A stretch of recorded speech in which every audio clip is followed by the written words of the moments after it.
తెలంగాణ రాష్ట్రంలో మరో రాజకీయ పార్టీ ఏర్పాటుకు బీజం వేశారు. తెలంగాణ జాగృతి అధ్యక్షురాలు కల్వకుంట్ల కవిత కొత్త పార్టీ స్థాపనకు ఏర్పాట్లు చేస్తోంది. వచ్చే అసెంబ్లీ ఎన్నికల్లో కొత్త పార్టీతోనే పోటీ చేయనున్నట్లుగా కూడా ప్రకటించింది. శాసన మండలిలో భావోద్వేగంతో ప్రసంగించింది కవిత. టీఆర్ఎస్ పార్టీగా నామకరణం చేసే అవకాశం కనిపిస్తుంది.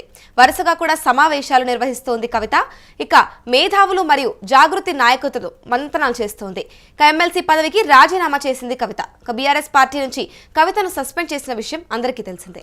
వాళ్ళకు అడ్డుగోడ గట్టి ఇవాళ నన్ను పార్టీ బయట వేసినారు అధ్యక్ష. నేను నిజం పక్షాన ఉన్నాను అధ్యక్ష. నేను నైతికత పక్షాన ఉన్నాను అధ్యక్ష. నేనేమి తప్పు చేయకుండా పార్టీలో కొంతమంది కక్షగట్టి మహిళా నాయకత్వం ఎదగకుండా పార్టీలో కొంతమంది కక్షగట్టి అధ్యక్ష ఎక్కడైతే ఉద్యమకారుల మాటలు కేసీఆర్ గారికి చేరుతాయో, ఎక్కడైతే సామాన్య కార్యకర్తల మాటలు కేసీఆర్ గారికి చేరుతాయో, ఎక్కడైతే పేదవాళ్ల మాటలు కేసీఆర్ గారికి చేరుతాయి అనుకున్నారు అధ్యక్ష. వాళ్ళకు అడ్డుగోడ గట్టి ఇవాళ నన్ను పార్టీ బయట వేసినారు అధ్యక్ష. అటువంటి పార్టీలో నేను ఉండదలుచుకోలేదు అధ్యక్ష. కాకపోతే మీతో నేను రిక్వెస్ట్ చేస్తా ఉన్నా అధ్యక్ష, ఏ పొలిటికల్ పార్టీ అయినా అధ్యక్ష రాజ్యాంగాన్ని స్ఫూర్తిగా తీసుకొని పనిచేయాలి అధ్యక్ష. బీఆర్ఎస్ పార్టీ ఆ స్ఫూర్తితో లేదు అధ్యక్ష. కాబట్టి నేను ఈ రాష్ట్రంలో మహిళలకు కొంత ఇన్స్పిరేషన్ ఇవ్వడానికి అధ్యక్ష, ప్రజలకు ఓవరాల్ గా సేవ చేయడానికి అధ్యక్ష, ఇప్పుడు కాంగ్రెస్ పార్టీ చేస్తున్న విధానాలకు ప్రధాన ప్రతిపక్షం అధ్యక్ష ఇవాళ లేనేలేదు హౌస్ లో. నిన్న మొన్న అసెంబ్లీ నడిచింది, అక్కడ లేనేలేదు అధ్యక్ష. ఆ యొక్క గ్యాప్ ని ఫిల్ఫిల్ చేయడానికి అధ్యక్ష నేను ఇవాళ ఒక వ్యక్తిగా ఈ హౌస్ లకి వెళ్ళిపోతున్నా అధ్యక్ష. కానీ నేను ఒక శక్తిగా ఫ్యూచర్ లో చట్టసభలకు తిరిగి వస్తా అధ్యక్ష. డెఫినెట్ గా ఒక పొలిటికల్ సిస్టమ్ ని క్రియేట్ చేస్తా అధ్యక్ష ఈ స్టేట్ లో. చేసి ఖచ్చితంగా ఒక శక్తిగా నేను తిరిగి వస్తాను అధ్యక్ష. ఈ రాష్ట్రంలో తెలంగాణ పేరును తనలో నింపుకున్నటువంటి తెలంగాణ ప్రజల యొక్క రాజకీయ అస్తిత్వాన్ని కాపాడేటటువంటి తెలంగాణ జాగృతి ఒక పార్టీగా ఎదుగుతుంది, పొలిటికల్ పార్టీగా ఎదుగుతుంది. ఈ పార్టీ మరి తెలంగాణ ప్రజల పక్షాన నిలబడి పనిచేస్తుందని కూడా ఈ సందర్భంగా నేను తెలియజేస్తా ఉన్నాను. మరి పార్టీ ఎప్పుడు ఏంది, విధి విధానాలు ఏందన్న అన్ని చిన్న చిన్న సాంకేతిక అంశాలు. కానీ రాబోయే అసెంబ్లీ ఎన్నికలలో తెలంగాణ ప్రజల పక్షాన నిలబడి పోటీ చేయడానికి, నిలబడి వారి యొక్క హక్కుల్ని కాపాడడానికి, ప్రజల పక్షాన పనిచేయడానికి తెలంగాణ జాగృతి ఒక శక్తిగా ఖచ్చితంగా చట్టసభల్లో తిరిగి అడుగు పెడుతుందనే విషయాన్ని ఎటువంటి అనుమానం లేకుండా నేను ఇవాళ తెలియజేస్తా ఉన్నాను. నేను ఆహ్వానం పలుకుతా ఉన్నాను మా లెఫ్ట్ పార్టీ సోదరులకు, మావోయిస్ట్ సింపథైజర్లకు, మావోయిస్టులకు, ఎవరైతే మనుగడ సాగించలేకపోతా ఉన్నారో, ఎవరైతే కొత్త రాజకీయ శక్తులు రావాలి ఈ రాష్ట్రంలో అని ఆలోచిస్తున్నారో, ఎవరైతే ప్రజాస్వామ్యబద్ధంగా పనిచేసే పార్టీలు రావాలనుకుంటున్నారో రండి. ఒక ఆడబిడ్డగా నేను ముందడుగేస్తున్నా, నాకు మద్దతు ఇవ్వండి. నేను మా విద్యార్థి లోకాన్ని పిలుస్తా ఉన్నా, ఇంతవరకు ఫీజు రియంబర్స్మెంట్ రాని మీరు పిడికిలు బిగించండి, జాగృతిలో చేరండి, పోరాటం చేయండి.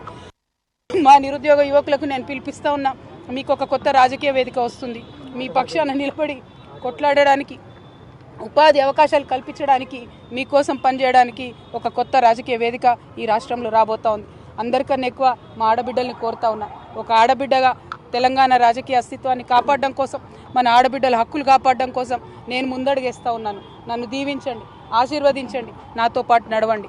ఒక అవమాన భారంతో తల్లిగారింటి నుంచి, ఒక అవమాన భారంతో ఇంటి పార్టీ నుంచి. ఇదే అంశంపై పూర్తి డీటెయిల్స్ మా ప్రతినిధి కిరణ్ అడిగి తెలుసుకుందాం. చెప్పండి కిరణ్, ఇటు చూస్తే మరి కల్వకుంట్ల కవిత కొత్త పార్టీని స్థాపించనుంది అని తెలుస్తోంది. మరి ఇప్పుడు ఇది సిద్ధాంతాల కోసం ఏర్పడిందా లేదా వ్యక్తిగత రాజకీయ అసంతృప్తి వలన? అంటే ఇప్పుడు ఒకవైపు నుంచి చూసుకుంటే ఇటు మరి కుటుంబ రాజకీయ విభజన అని కూడా చూడొచ్చు అంటారు దీన్ని. మరి మీరేమంటారు దీని గురించి? అమూల్య, కల్వకుంట్ల కవిత నిన్న శాసన మండలిలో సుదీర్ఘ ప్రసంగం చేశారు. ప్రసంగం చేసిన తర్వాత తన రాజీనామాను ఆమోదించాలని ఇప్పటికే శాసన మండలి చైర్మన్ గుత్తా సుఖేందర్ రెడ్డిని కోరారు. అయితే ప్రస్తుతానికి ఇంకా ఆమె రాజీనామా యాక్సెప్ట్ కాలేదు. అయితే తెలంగాణ రాష్ట్ర రాజకీయాల్లో కొత్త రాజకీయ పార్టీ ఆవిర్భవిస్తుంది. ఏదైతే తెలంగాణ జాగృతి పేరుతోనే పార్టీ కొనసాగించాలా, లేక ఏదైతే గతంలో టీఆర్ఎస్ పార్టీగా నామకరణం చేయాలా అనేది కూడా ఆమె తన పార్టీకి సంబంధించిన జాగృతి సంస్థకు సంబంధించిన మేధావులతోనూ తెలంగాణలో కీలక నాయకులతో, ఏదైతే కవిత పార్టీలో ఉన్న కీలక నాయకులతో ఆమె భేటీ అయ్యారు. ఏదైతే అమరవీరుల గన్ పార్క్ వద్ద ఆమె చేసిన వ్యాఖ్యలు మనం ఒకసారి గమనించినప్పుడు తెలంగాణ రాష్ట్ర రాజకీయాల్లో కొత్త రాజకీయ పార్టీ ఏర్పడుతుంది. వచ్చే అసెంబ్లీ ఎన్నికల్లో కొత్త పార్టీతోనే పోటీ చేయనున్నట్లు కవిత ఇప్పటికే అసెంబ్లీలో ప్రకటించారు. శాసన మండలిలో కూడా భావోద్వేగంతో ప్రసంగించింది అందరం చూసాము. అయితే ఇటు తెలంగాణ జాగృతి సంస్థన లేక టీఆర్ఎస్ పార్టీగా టీఆర్ఎస్ పార్టీగా నామకరణం చేయడం అనే దాని మీద తర్జన గర్జనలు పడుతున్నారు. అది రాబోయే రోజుల్లో తెలంగాణలో మరో కొత్త రాజకీయ పార్టీ ఏర్పడుతుంది. అయితే ప్రస్తుతం ఇప్పుడు తెలంగాణ రాజకీయాల్లో 3 పార్టీల మధ్య త్రిముఖ పోటీ ఉంది. ఇటు కాంగ్రెస్, అటు బీఆర్ఎస్, బీజేపీ 3 పార్టీల మధ్య త్రిముఖ పోటీ నడుస్తూ ఉంది. అయితే ఇప్పుడు తెలంగాణలో జాగృతి సంస్థ పేరున ఉగాది నాటికి పార్టీ ప్రారంభమవుతుందని కవిత ప్రకటన కూడా చేసింది. అయితే ఇప్పటికీ ఆమె చేస్తున్న జిల్లాల పర్యటనలు కూడా రద్దు చేసుకున్నది. అత్యవసరంగా తన పార్టీకి సంబంధించిన నేతలు తాము భేటీ అయ్యారు. నిన్న ఏదైతే సిరిసిల్లలో కవిత పర్యటించాల్సింది కేటీఆర్ నియోజకవర్గంలో, ఆ పర్యటన కూడా రద్దు చేసుకుని తన పార్టీకి సంబంధించిన జాగృతి సమావేశానికి రాష్ట్ర కమిటీ సభ్యులతో పాటు అనుబంధ సంఘాలు, జిల్లా అధ్యక్షులు, పార్టీకి సంబంధించిన అన్ని కమిటీల నేతలతో కూడా ఆమె సమావేశమయ్యారు. జాగృతి సంస్థను రాజకీయ పార్టీగా ఏర్పాటు చేయాలని ఇప్పటికే ఏదైతే జాగృతి సంస్థ నుంచి పలు డిమాండ్లు వస్తాయి. ప్రజలకు సేవ చేయాలా, అనుకున్న లక్ష్యం సాధించాలంటే బీఆర్ఎస్ కాంగ్రెస్ పార్టీ సాధించలేని లక్ష్యాలను రాజకీయ పార్టీ ద్వారా సాధ్యమవుతాయని ఆ పార్టీకి సంబంధించిన నేతలు కూడా ఆమెతో చెప్పినట్టు సమాచారం. అమూల్య, అంటే ఇప్పుడు కవిత పార్టీ అంటే మరి ఇప్పుడు కేసీఆర్ కి వ్యతిరేకంగా ఒక బీఆర్ఎస్ 2.0 అన్నట్టుగా కూడా చూడొచ్చు అంటారా? అమూల్య, ఇక్కడ కవిత రాజకీయ పార్టీని మనం పరిశీలించినప్పుడు ఈ ఏదైతే బీఆర్ఎస్ పార్టీ 2గా మనం చెప్పే అవకాశం లేదు. ఎందుకంటే అక్కడ ప్రధానంగా ఇటు బీఆర్ఎస్ కు కవితకు వీరిద్దరి మధ్య లైన్ పూర్తిగా తెగిపోయింది. ఎందుకంటే కవిత చేసిన కొన్ని వ్యాఖ్యలు కానీ హరీష్ రావు బీఆర్ఎస్ పార్టీలో అత్యంత కీలకమైన వ్యక్తి.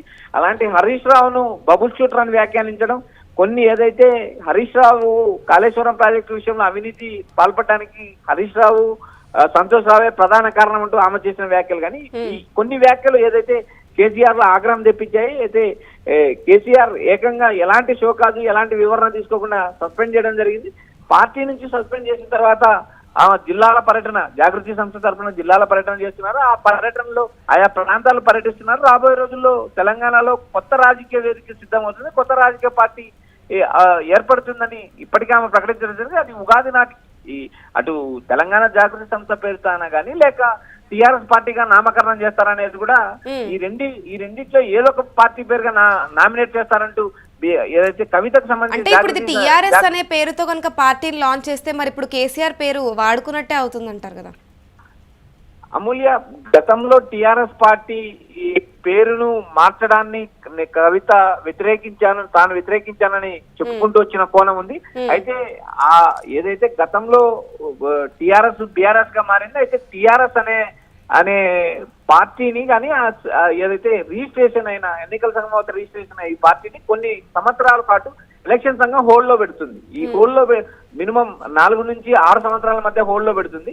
ప్రస్తుతం ఏదైతే ఒకవేళ టీఆర్ఎస్ పేరును పరిశీలించమని ఎన్నికల సంఘానికి కవిత అభ్యర్థిస్తే ఎన్నికల కమిషన్ ఏ నిర్ణయం తీసుకుంటుంది అనేది చూడాలి. మరోపక్క ఏదైతే తాను రాజకీయంగా బేస్ ఏర్పాటు చేసుకున్న జాగృతి ద్వారానే కవిత తెలంగాణ రాజకీయాల్లోకి వచ్చింది.